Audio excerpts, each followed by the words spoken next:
I actually heard about the Conrad Challenge from a friend at my school. As soon as I heard about it, combining kind of research, innovation, and entrepreneurship into the same sort of competition, I was immediately hooked.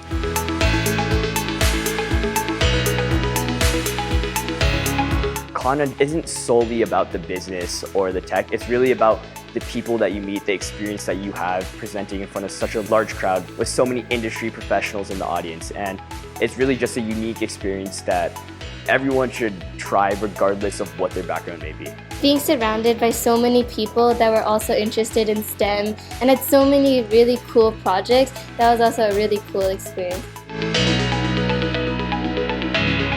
Through technology, I believe that all students can make a difference in the world regardless of what they want to do in the future.